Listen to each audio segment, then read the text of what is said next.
ആചാരത്തികവാർന്ന ചടങ്ങുകളുമായി തരൂർ വേല ആഘോഷിച്ചു. വിവിധയിടങ്ങളിൽ നിന്നും എത്തിച്ചേർന്ന ഉത്സവ വരവ് തട്ടകത്തെ താളസാന്ദ്രമാക്കി.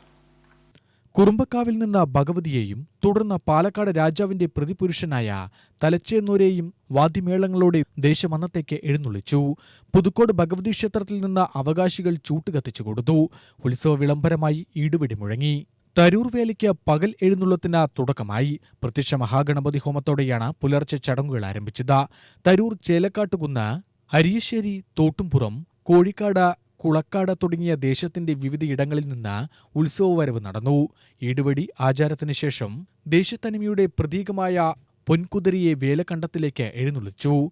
ഉച്ചകഴിഞ്ഞ് മേളത്തോടെ കുറുമ്പ ഭഗവതി ക്ഷേത്രത്തിൽ നിന്ന് പകൽവേല ആരംഭിച്ചു.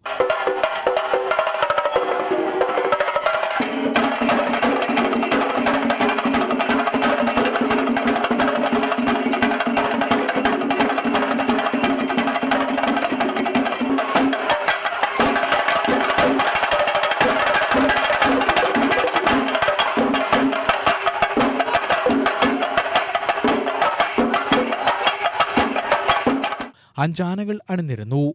ചിറക്കൽ കാളിദാസൻ തിടമ്പേറ്റി. കുനിശ്ശേരി അനിയന്മാരാർ, ചോറ്റാനിക്കര നന്ദൻ, തൃപ്പലമുണ്ട നടരാജൻ, കോട്ടയ്ക്കൽ രവി, മച്ചാട് ഉണ്ണികൃഷ്ണൻ നായർ, പാഞ്ഞാൾ വേലിക്കുട്ടി എന്നിവർ പഞ്ചവാദ്യത്തിന് നേതൃത്വം നൽകി.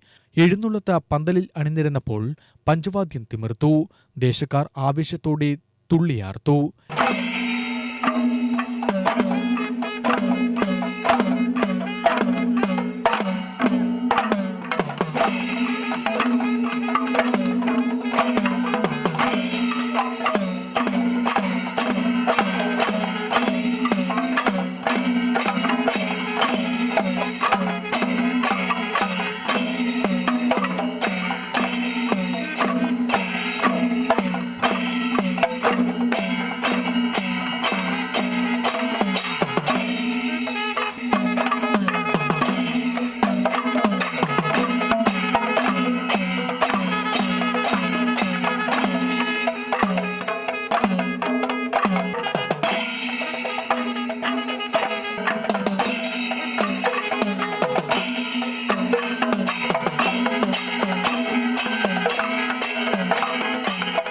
എഴുന്നള്ളത്ത് ദേശമന്നത്തെത്തിയപ്പോൾ വെടിക്കെട്ട് ആരംഭിച്ചു. ഇതോടെ പകൽവേല അവസാനിച്ചു.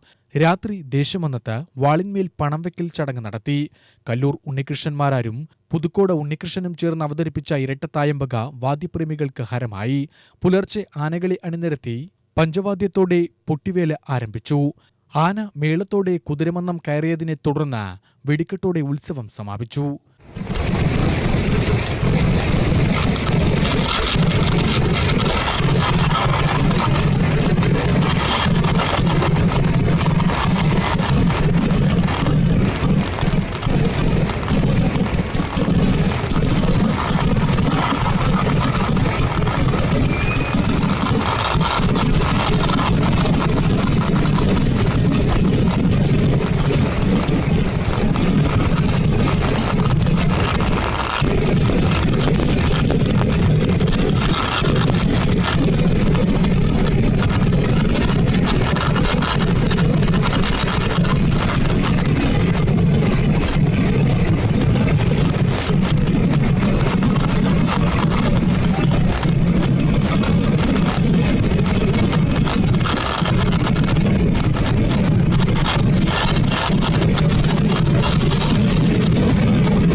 UTV news Palakkad.